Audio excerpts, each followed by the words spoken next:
सुखमजमनपाजं मुक्त्युपाजं विमाजं नृहजमहममेजं ध्येजमाम्नाजगेजं सदजमसदजेजं श्रीसहाजं भजेजं तपस्वाध्याय शुश्रूषा कृष्णपूजारतं मुनिं विश्वेशमिष्टदं वन्दे परिव्राट् चक्रवर्तिनं श्रीगुरुभ्यो नमः। हरिः ओम्।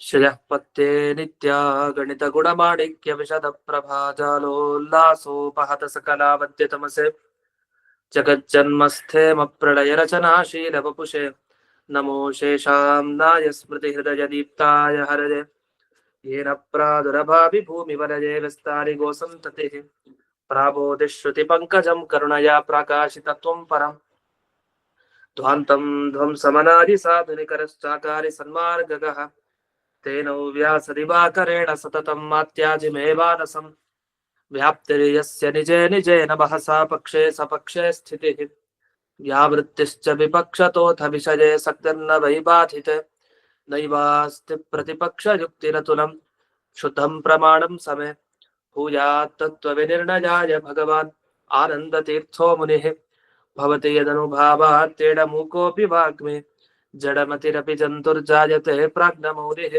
सकलवचनचेतो देवता भारती सा मम वचसि निधत्तां सन्निधिं मानसे च रमानिवासोचितवासभूमिः सन्न्यायरत्नावलिजन्मभूमिः वैराग्यभाग्यो मम पद्मनाभतीर्थामृताब्धिर्भवताद्विभूत्यै पदवाक्यप्रमाणज्ञान् प्रतिवादिमदच्छिदः श्रीमदक्षोभ्यतीर्थाख्यानुपतिष्ठे गुरून् मम श्रीमदानन्दतीर्थार्य सन्मनः सरसि भुवि अनुव्याख्यानधरिणे चञ्चरे कतिमे मनः न शब्दार्थो गाढाः न च निगमचर्चासु चतुराः न च न्याये प्रौढाः न च विदितवेद्यापि वयं परं श्रीमत्पूर्णप्रमतिगुरुकारुण्यसरणिम् प्रपन्नामान्या स्मः किमपि च वदन्तोऽपि महताम् ॐ नारायणं निखिलपूर्णगुणैकदेहं निर्दोषमाप्यतममप्यखिलैः सुवाक्यैः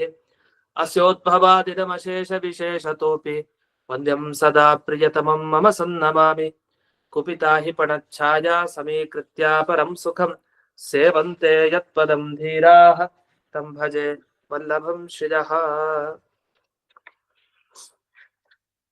ಇದುವರೆಗೆ ಈ ಸಿದ್ಧಾಂತಗಳ ಬಗ್ಗೆ ತಿಳಿಸ್ತಾ ಬಂದ್ರು. ಆ ಸಿದ್ಧಾಂತಗಳು ಮಧ್ವಾಚಾರ್ಯರು ಪ್ರತಿಪಾದನೆ ಮಾಡಿದ್ದಾರೆ ಆ ಸಿದ್ಧಾಂತಗಳನ್ನ. ಆದ್ರೆ ಈ ಸಿದ್ಧಾಂತಗಳಿರ್ಲಿಕ್ಕೆ ಪ್ರಮಾಣ ಏನು, ಯಾವ್ದ್ಯಾವ್ದನ್ನ ಪ್ರಮಾಣ ಅಂತ ಒಪ್ಪಿದ್ದೀವಿ ಅಂದಾಗ ಎಲ್ಲಾ ವೇದಗಳು ಈ ವಿಷಯದಲ್ಲಿ ಪ್ರಮಾಣ.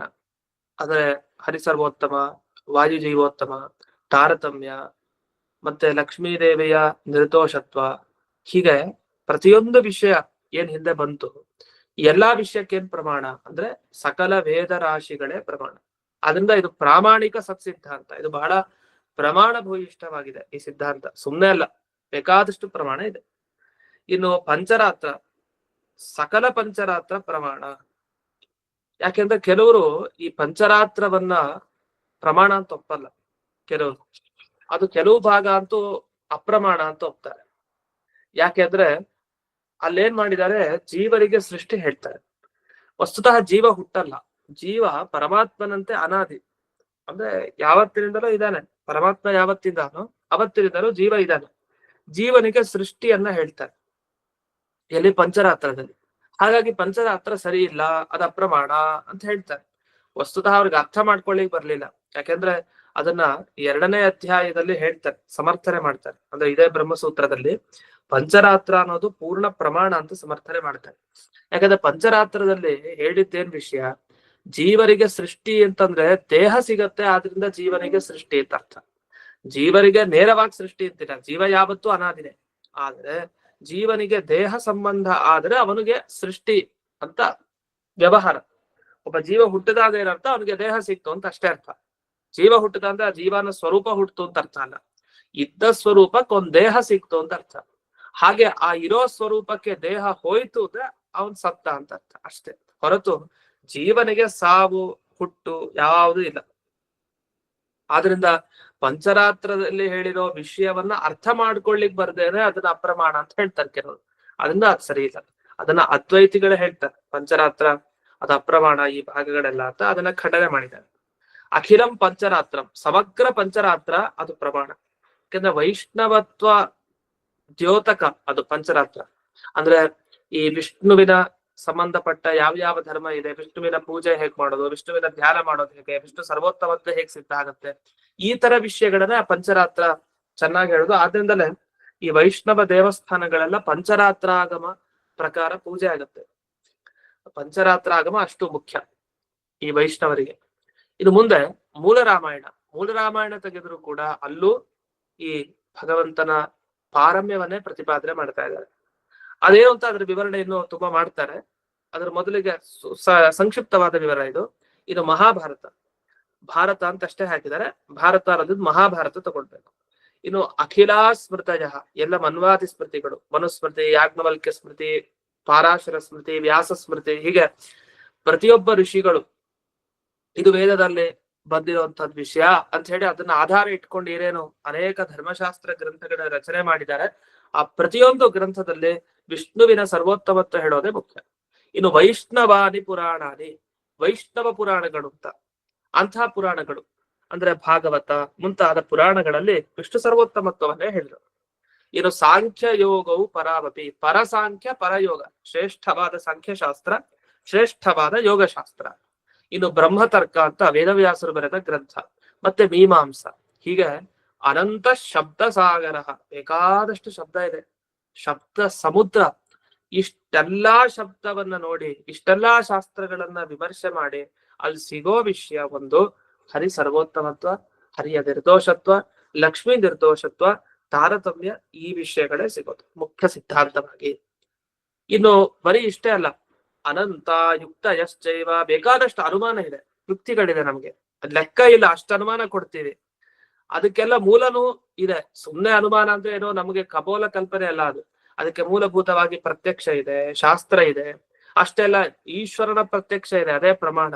ರಮಾದೇವಿಯರ ಪ್ರತ್ಯಕ್ಷ, ಯೋಗಿಗಳ ಪ್ರತ್ಯಕ್ಷ, ಮುಕ್ತರು ಅಮುಕ್ತರು ಎಲ್ಲರಿಗೂ ಗೊತ್ತಿರೋ ವಿಷಯ ಇದು. ಈ ರೀತಿ ಸತ್ಸಿದ್ಧಾಂತ ಅನ್ನೋದು ಇಷ್ಟು ಪ್ರಮಾಣಗಳ ಹಿನ್ನೆಲೆಯಲ್ಲಿ ಗಮನಿಸಿದಾಗ ಇದೆಲ್ಲವನ್ನು ಒಪ್ಲೇಬೇಕು ಅಂತ. ಇನ್ನು ಮೀಮಾಂಸ ಅಂತ ಬಂತು. ಅಲ್ಲಿ ಮೀಮಾಂಸ ಒಟ್ಟು 3 ರೀತಿ. ಮೀಮಾಂಸ ತ್ರಿವಿಧ ಪ್ರೋಕ್ತ, ಬ್ರಾಹ್ಮಿ, ದೈವಿ ಚ ಕಾರ್ಮಿಕಿ ಅಂತ. ಒಂದು ಬ್ರಹ್ಮ ಮೀಮಾಂಸ ಅಂದ್ರೆ ಬ್ರಹ್ಮಸೂತ್ರಗಳಿಗೆ ಬ್ರಹ್ಮ ಮೀಮಾಂಸ ಅಂತ ಕರೀತಾರೆ, ಅಂದ್ರೆ ಬ್ರಹ್ಮನ ಬಗ್ಗೆ ವಿಚಾರ ಮಾಡುವಂಥದ್ದು. ಇನ್ನು ಕರ್ಮ ಮೀಮಾಂಸ ಅಂದ್ರೆ ಯಜ್ಞ ಯಾಗಾದಿ ಪ್ರಕ್ರಿಯೆಗಳ ಬಗ್ಗೆ ವಿಮರ್ಶೆ ಮಾಡೋದು, ಆ ವಾಕ್ಯಗಳನ್ನ ಇಟ್ಕೊಂಡು ವಿಚಾರ, ಅದನ್ನ ಜೈಮಿನಿ ಸೂತ್ರಗಳು ಅಂತ ಏನ್ ಕರಿತೀವಿ, ಅಂತ ಮೀಮಾಂಸಾ ಶಾಸ್ತ್ರ. ಇನ್ನು ದೈವಿ ಮೀಮಾಂಸ ಅಂತ, ಆ ದೈವಿ ಮೀಮಾಂಸಾದಲ್ಲಿ ದೇವತಾ ಕಾಂಡ, ಹೀಗೆ ದೇವತಾ ಕಾಂಡ, ಕರ್ಮಕಾಂಡ, ಬ್ರಹ್ಮಕಾಂಡ, ಅಂದ್ರೆ ಆ ವಿಚಾರಗಳನ್ನ ಪ್ರಧಾನವಾಗಿ ಇಟ್ಕೊಂಡು ಮಾತಾಡಿದ್ದಾರೆ ಅಂತ. ವಸ್ತುತಃ ಎಲ್ಲವೂ ಕೂಡ ಭಗವಂತನ ಸರ್ವೋತ್ತಮತ್ವದಲ್ಲೇ ತಾತ್ಪರ್ಯವನ್ನ ಹೊಂದಿರೋದು ಎಲ್ಲಾ ವಿಷಯ. ಇಷ್ಟಾಗಿ ಮುಂದಕ್ಕೆ ಹೋಗೋಣ. ತೇರ ವ್ಯತ್ಯಾಸಮಪಿ ವಾರಯತಿ ಇತ್ಯೇವ ಅಂತ. ಅಂದ್ರೆ ಇತ್ಯೇವ, ಇಷ್ಟನ್ನೇ ಹೀಗೆ ತಿಳಿಸೋದು ಅಂದ್ರೆ ಏನರ್ಥ? ಈ ಭಗವಂತನನ್ನೇ ಇಟ್ಟುಕೊಂಡು ಭಗವಂತನ ಬಗ್ಗೆ ಇಂಥ ವಿಷಯವನ್ನೇ ತಿಳಿಸುತ್ತೆ, ಇಲ್ಲ ವ್ಯತ್ಯಾಸ ಚೂರು ಇಲ್ಲ ಅಂತ. ಆ ಅಂಶವನ್ನ ಒತ್ತು ಹೇಳಲಿಕ್ಕೆ ಪ್ರತಿಯೊಂದು ಈ ಮೂಲ ರಾಮಾಯಣ ಆಗ್ಬೋದು, ಮಹಾಭಾರತ ಆಗ್ಬೋದು, ಪ್ರತಿಯೊಂದು ಗ್ರಂಥದಲ್ಲೂ ಹೇಳಿತ್ತು ಇದೇ ವಿಷಯವನ್ನ. ಯಾವುದೇ ವ್ಯತ್ಯಾಸ ಇಲ್ಲ. ವ್ಯತ್ಯಾಸ ಇಲ್ಲ ಅಂತಂದ್ರೆ ಯಾವ ವಿಷಯದ ವ್ಯತ್ಯಾಸ ಇಲ್ಲ? ಈಗ ಭಗವಂತನ ದೋಷ ಇದೆ ಅಂತ ಎಲ್ಲ ಮಹಾಭಾರತದಲ್ಲಿ ಹೇಳ್ಬಿಡೋದು, ಹಾಗಿಲ್ಲ. ಮಹಾಭಾರತದಲ್ಲಾಗ್ಲಿ ಮೂಲ ರಾಮಾಯಣದಲ್ಲಾಗ್ಲಿ ಭಗವಂತನಲ್ಲಿ ಎಂದೆಂದಿಗೂ ದೋಷ ಇಲ್ಲವೇ ಇಲ್ಲ ಅಂತ.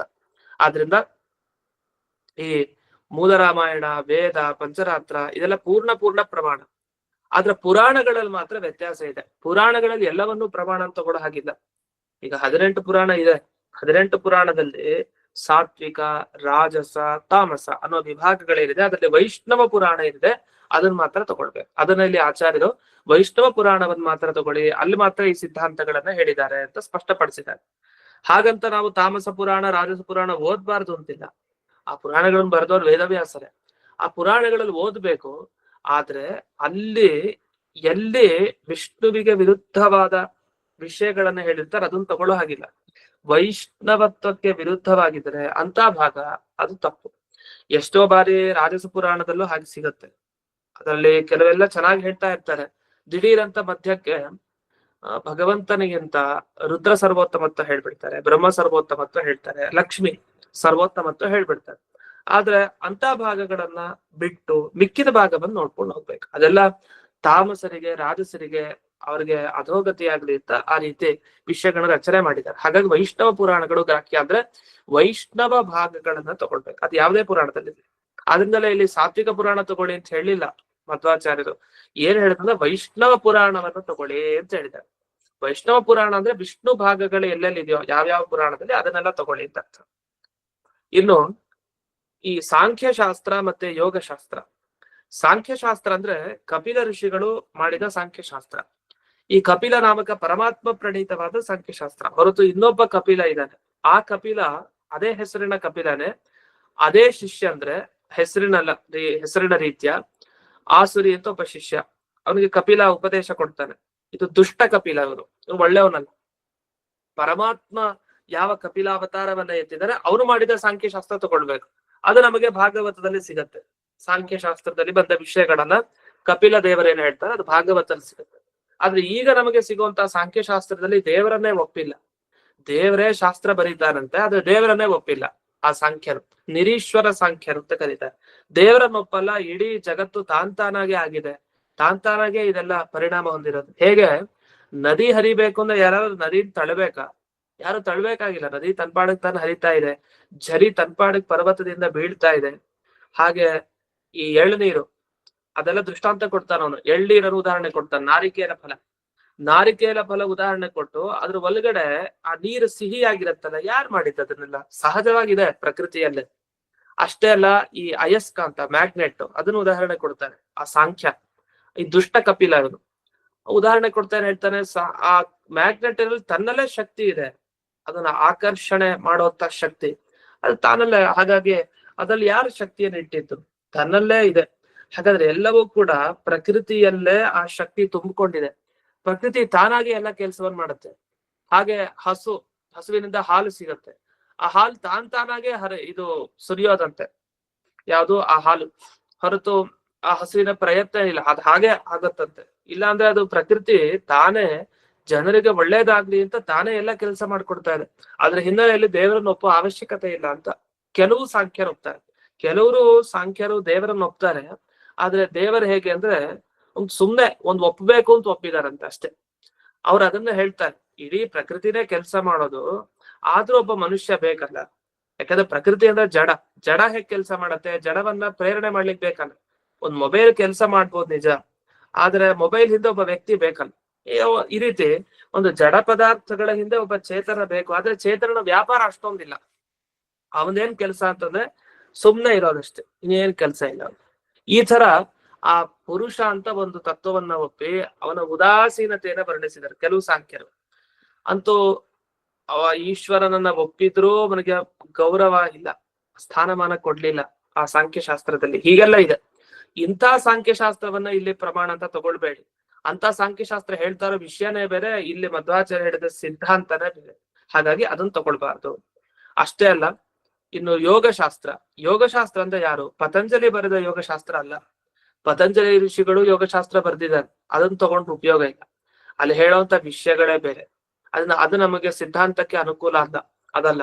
ಹೊರತು ಇಲ್ಲಿ ಯೋಗಶಾಸ್ತ್ರ ಅಂದ್ರೆ ದತ್ತಾತ್ರೇಯ ರೂಪಿ ಪರಮಾತ್ಮ ನೀಡಿದ ಯೋಗಶಾಸ್ತ್ರ, ಅಷ್ಟಾಂಗ ಯೋಗ. ಮೂಲಭೂತವಾಗಿ ಪುರಾಣಗಳಲ್ಲಿ ಇದರ ಬಗ್ಗೆ ಉಲ್ಲೇಖ ಇದೆ. ದತ್ತಾತ್ರೇಯ ರೂಪಿ ಪರಮಾತ್ಮ ಅಲರ್ಕ ಅಂತ ಒಬ್ಬ ರಾಜ, ಆ ರಾಜನಿಗೆ ಯೋಗಗಳ ಉಪದೇಶ ಮಾಡ್ತಾರೆ ದತ್ತಾತ್ರೇಯ ರೂಪಿ ಪರಮಾತ್ಮ. ಅದನ್ನೆಲ್ಲ ಪುರಾಣದಲ್ಲಿ ವರ್ಣಿಸಿದೆ. ಹಾಗಾಗಿ ನಮಗೆ ಶಾಸ್ತ್ರಗಳು ಸಿಗೋದಿಲ್ಲ ಅಂತಿಲ್ಲ, ಶಾಸ್ತ್ರಗಳು ಸಿಗತ್ತೆ. ಯಾವುದು ಈ ಸಾಂಖ್ಯಶಾಸ್ತ್ರ ಆಗ್ಲಿ ಅಥವಾ ಯೋಗಶಾಸ್ತ್ರ ಆಗ್ಲಿ ಸಿಗತ್ತೆ. ಆದ್ರೆ ಈಗ ಪ್ರಚಲಿತ ಕಾಲದಲ್ಲಿ ನಾವು ಓದ್ತಾ ಇರೋ ಸಾಂಖ್ಯಶಾಸ್ತ್ರ ಯೋಗಶಾಸ್ತ್ರ ಅಲ್ಲ. ಅದ್ ಬಿಟ್ಟು ಪುರಾಣಗಳಲ್ಲಿ ಸಿಗುವಂತ ಯೋಗಶಾಸ್ತ್ರ ಮತ್ತೆ ಸಾಂಖ್ಯಶಾಸ್ತ್ರ ಅದನ್ನ ಅಧ್ಯಯನ ಮಾಡ್ಬೇಕು ಅಂತ. ಆ ನಿಟ್ಟಿನಲ್ಲಿ ನೋಡಿದಾಗ ಮಧ್ವಾಚಾರ್ಯರ ಈ ಅನುವ್ಯಾಖ್ಯಾನದಲ್ಲಿ ಹೇಳಿದ ಸಿದ್ಧಾಂತ ಅದು ಪರಮ ಪ್ರಮಾಣ. ಇನ್ನು ಶ್ರುತಿ ಭಾಗ, ಕರ್ಮಕಾಂಡ, ಜ್ಞಾನಕಾಂಡ, ದೇವತಾಕಾಂಡ ಅಂತ ವಸ್ತುತಃ ಮಧ್ವಾಚಾರ್ಯರ ಪ್ರಕಾರ ವಿಭಾಗ ಇಲ್ಲ. ಸಕಲ ವೇದಕ್ಕೂ ಒಂದೇ ವಿಭಾಗ, ಒಂದೇ ತರ ಇರೋದು ಎಲ್ಲ ವೇದ. ಅದು ಯಾವುದು ಅಂದ್ರೆ ದೇವತಾ ಸರ್ವೋತ್ತಮತ್ವ ಪ್ರತಿಪಾದಕ, ಹರಿ ಸರ್ವೋತ್ತಮ ಅಂತಾನೆ ಪ್ರತಿಪಾದನೆ ಮಾಡ್ತಾ ಇರೋದು.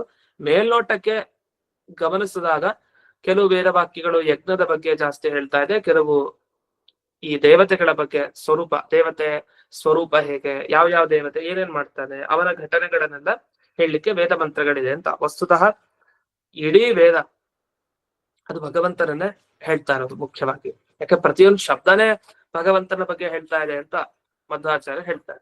ಸರಿ, ಇಷ್ಟ ಆಯ್ತು. ಇದಾಗಿ ಅಶೇಷಾಹ ಶ್ರುತಯ ಅಂತ ಒಂದೊಂದು ಮಾತಿಗೂ ಜಯತೀರ್ಥರ ವಿವರಣೆ ಈಗ ಪ್ರಾರಂಭ ಆಗುತ್ತೆ. ಅಲ್ಲಿ ಮೊದಲನೇದು ಅಶೇಷಾಹ ಇತಿ ಶ್ರುತಿ ಭಾಗಸ್ಯ ಕರ್ಮಾದಿ ಪರ್ಯವಸಾಯಿತ್ವ ನಿರಾಸಾರ್ಥಂ. ಸಕಲ ವೇದಗಳು ಇದೇ ವಿಷಯ ಹೇಳೋದು, ತಾರತಮ್ಯ ಸಿದ್ಧಾಂತ, ದೇವರ ನಿರ್ದೋಷತ್ವ, ಇದನ್ನೇ ಹೇಳೋದು ಅಂತ ಬಂತು. ಅದ್ ಹೇಗೆ? ಜ್ಯೋತಿಷ್ಠೋಮೇನ ಸ್ವರ್ಗ ಕಾಮೋ ಯಜೇತ. ಸ್ವರ್ಗ ಬೇಕು ಅಂದ್ರೆ ಜ್ಯೋತಿಷ್ಠೋಮ ಯಾಗ ಮಾಡಿ ಸೋಮಪಾನ ಮಾಡಿದ್ರೆ ಅಮೃತ ಮೋಕ್ಷವನ್ನ ಪಡಿಬಹುದು. ಹೀಗೆಲ್ಲ ವೇದ ಮಂತ್ರಗಳಲ್ಲಿ ಬೇಕಾದಷ್ಟು ವಿಷಯ ಹೇಳಿದ್ದಾರೆ. ಅದನ್ನೆಲ್ಲ ಬಿಟ್ಟು ನೀವು ಹರಿಸರ್ವೋತ್ತಮತ್ವ ಹೇಳ್ತಾ ಇದೆ, ತಾರತಮ್ಯ ಹೇಳ್ತಾ ಇದೆ ಎಲ್ಲಾ ವೇದ ಅಂದ್ರೆ ಹೇಗೆ? ಅದು ಮೇಲ್ನೋಟಕ್ಕೆ ಕರ್ಮ ಹೇಳ್ತಾ ಇದೆ, ನಿಜವಾಗಿ ವಿಚಾರ ಮಾಡಿದ್ರೆ ಆ ಕರ್ಮ ಹೇಳಿದ ಉದ್ದೇಶನೂ ದೇವರ ಜ್ಞಾನಕ್ಕೋಸ್ಕರ. ಆದ್ರಿಂದ ಎಲ್ಲಾ ಕರ್ಮಗಳು ಕೂಡ ದೇವರ ಅನುಗ್ರಹಕ್ಕೆ. ಹಾಗಾಗಿ ಪ್ರತಿಯೊಂದು ವೇದವಾಕ್ಯವೂ ಕೂಡ ದೇವರ ಅನುಗ್ರಹಕ್ಕೋಸ್ಕರ ವಿಷಯಗಳನ್ನು ತಿಳಿಸ್ತಾ ಇದೆ, ದೇವರಲ್ಲೇ ತಾತ್ಪರ್ಯ ಅದಕ್ಕೆ ಕೊನೆಗೆ. ಇನ್ನು ಆಗ್ಲೇ ತಿಳಿಸಿದಂತೆ ಅಖಿಲ ಮಿತಿ ಜೀವ ಜನನಾದಿ ವಾಕ್ಯಾನಾಮಪಿ ಉಪಾದಾನಾರ್ಥಂ. ಜೀವ ಹುಟ್ಟಿದಾನೆ ಅಂತ ಪಂಚರಾತ್ರದಲ್ಲಿ ಬರುತ್ತಲ್ವಾ, ಹಾಗಾಗಿ ಪ್ರಮಾಣ ಹೇಗೆ ಅಂದ್ರೆ ಇಲ್ಲ, ಅದಕ್ಕೆ ಬೇರೆ ಅರ್ಥವನ್ನು ಮಾಡಿದೀವಿ. ಸಕಲ ಪಂಚರಾತ್ರ ಪ್ರಮಾಣ, ಸಕಲ ವೇದರಾಶಿ ಪ್ರಮಾಣ, ಮತ್ತೆ ಮೂಲ ರಾಮಾಯಣ ಮಾತ್ರ ಪ್ರಮಾಣ ಅಂತ ಬಂತು. ಮೂಲ ರಾಮಾಯಣ ಮಾತ್ರ ಪ್ರಮಾಣ ಅಂದ್ರೆ ಏನರ್ಥ? ಹಾಗಾದ್ರೆ ಅವಾಂತರ ರಾಮಾಯಣಾನಾಂ ಯುಧಾಸಹ. ಮೂಲ ರಾಮಾಯಣ ಒಂದೇ ಪ್ರಮಾಣ ಅಂದ್ರೆ ಹಾಗಾದ್ರೆ ಬೇಕಿದ್ ರಾಮಾಯಣ ಅಪ್ರಮಾಣ ಅಂತ ಆಯ್ತು. ನಮ್ಗೆ ಮೂಲ ರಾಮಾಯಣ ಈಗ ಸಿಗೋದೇ ಇಲ್ಲ, ಮತ್ತಿನ್ನ ಅದನ್ನ ಹೇಗೆ ಹೇಳೋದು? ಮಹಾಭಾರತ ನಿರ್ಣಯದಲ್ಲಿ ಆಚಾರ್ಯರೇನು ಉಲ್ಲೇಖ ಮಾಡಿ ಅವರು ತತ್ವವನ್ನು ಹೇಳಿದ್ದಾರೆ, ಅದೆಲ್ಲ ಮೂಲ ರಾಮಾಯಣ ಪ್ರೋಕ್ತ. ಆ ಮೂಲ ರಾಮಾಯಣದಲ್ಲಿರೋ ವಿಷಯವನ್ನ ಅವ್ರು ಹೇಳಿದ್ದಾರೆ. ಹಾಗಂತ ಹೇಳಿ ಅವಾಂತರ ರಾಮಾಯಣ ಅಂದ್ರೆ ಮೂಲ ರಾಮಾಯಣ ಬಿಟ್ಟು ಈಗ ಸಿಗೋ ವಾಲ್ಮೀಕಿ ರಾಮಾಯಣ ಆಗ್ಬಹುದು, ಈ ಯಾವ್ದು ಪ್ರಮಾಣ ಅಲ್ವೇ ಅಲ್ಲ ಅನ್ನೋ ತರ ನಮ್ಗೆ ಅನ್ಸುತ್ತೆ ಈ ಭಾಗವನ್ನು ನೋಡಿದಾಗ. ವಸ್ತುತಃ ಹಾಗೇನಿಲ್ಲ. ಯಾಕೆಂದ್ರೆ ಅವಾಂತರ ರಾಮಾಯಣ ಅಂತ ಅಷ್ಟೇ ಹೇಳಿದ್ದಾರೆ ಹೊರತು ವಾಲ್ಮೀಕಿ ರಾಮಾಯಣ ಅಪ್ರಮಾಣ ಅಂತ ಹೇಳಿಲ್ಲ ಆಚಾರ್ಯರು, ಇದು ಜಯತೀರ್ಥರು ಹೇಳಿಲ್ಲ. ಅದಕ್ಕೆ ವಿವರಣೆ ಏನು ಮಾಡ್ತಾ ಮೂಲ ರಾಮಾಯಣಮೇವ ಅಂತ ಹೇಳಿ ಆಚಾರ್ಯರ ತಾತ್ಪರ್ಯವನ್ನ ಜಯತೀರ್ಥರು ವಿವರಿಸ್ತಾ ಏನು ಹೇಳಿದ್ದು, ಅವಾಂತರ ರಾಮಾಯಣ ಮೂಲ ರಾಮಾಯಣದಂತೆ ಪೂರ್ಣ ಪ್ರಮಾಣ ಅಲ್ಲ, ಕೆಲವು ಅಪ್ರಮಾಣ ಅಂಶ ತುಂಬಿರಬಹುದು, ಅದನ್ನ ಅರ್ಥೈಸ್ಕೊಡೋದ್ರಲ್ಲಿದೆ. ಪೂರ್ಣ ಪ್ರಮಾಣ ಅಂತ ತಗೊಳ್ಳೋ ಹಾಗಿಲ್ಲ ಅಂತ ಆ ಅರ್ಥದಲ್ಲಿ ಬಳಸಿದ್ದಾರೆ. ಅಂತೂ ಮುಖ್ಯ ಪ್ರಮಾಣ ಯಾವುದು ರಾಮಾಯಣ ಅಂದ್ರೆ ಮೂಲ ರಾಮಾಯಣ ಮಾತ್ರ. ಅದು ಹಯಗ್ರೀವ ಪ್ರೋಕ್ತ ಅಂತ ಹೇಳ್ತಾರೆ. ಹಯಗ್ರೀವ ದೇವರು ತಾವು ಹೇಳಿದ ರಾಮಾಯಣ ಅದು ಮೂಲ ರಾಮಾಯಣ ಅಂತ. ಇನ್ನು ಅಖಿಲಾಹ ಇತಿ ಬಹುವಚನ ವಿಷಯ ವಿವರಣಾರ್ಥಂ ಅಂದ್ರೆ ಅಖಿಲಾಹ ಅಂತ ಮತ್ತೆ ಬಂದಿದೆ ಇಲ್ಲಿ ಶಬ್ದ, ಎಲ್ಲ ಅಂತ. ಎಲ್ಲಿ? ಅಖಿಲಾಹ ಸ್ಮೃತಯ ಅಂತ. ಸಕಲ ಸ್ಮೃತಿಗಳು ಅಂದ್ರೆ ಹಾಗಾದ್ರೆ ಕೆಲವು ಸ್ಮೃತಿಗಳಲ್ಲಿ ಬೇರೆ ವಿಷಯ ಇರುತ್ತೆ ಅಂದ್ರೆ ಹಾಗಲ್ಲ. ಈಗ ಸ್ಮೃತಿ ಗ್ರಂಥಗಳಲ್ಲಿ ಅಂದ್ರೆ ಮನುಸ್ಮೃತಿ, ವ್ಯಾಸ ಸ್ಮೃತಿ, ಹೀಗೆಲ್ಲ ಅನೇಕ ಸ್ಮೃತಿಗಳನ್ನ ತಗೊಳ್ಬೇಕಂತೆ, ಒಂದಲ್ಲ ಎರಡಲ್ಲ. ಆ ವಿವರಣೆ ಮಾಡ್ಲಿಕ್ಕೆ ಅಂದ್ರೆ ಈ ವಿಷಯಗಳನ್ನೇ ವಿಸ್ತಾರವಾಗಿ ಅನೇಕ ಸ್ಮೃತಿ ಗ್ರಂಥಗಳಲ್ಲಿ ಹೇಳಿದ್ದಾರೆ. ಆ ಎಲ್ಲ ಸ್ಮೃತಿ ಗ್ರಂಥಗಳು ಮಧ್ವಾಚಾರ್ಯರ ಸಿದ್ಧಾಂತದ ಪ್ರಕಾರ ಪ್ರಮಾಣ ಆಗಿದೆ. ಇನ್ನು ವೈಷ್ಣವ ಪುರಾಣ ಅಂತ ಬಂತು, ಅದನ್ನ ವ್ಯಾಖ್ಯಾನ ಮಾಡ್ತಾರೆ. ಇತರ ಪುರಾಣಾನ ಪಾಶುಪತಾದಿ ಮೂಲತ್ವೇನ ಅಪ್ರಾಮಾಣ್ಯಾತ್ ವೈಷ್ಣವಾನಿ ಇತ್ಯುಕ್ತಂ.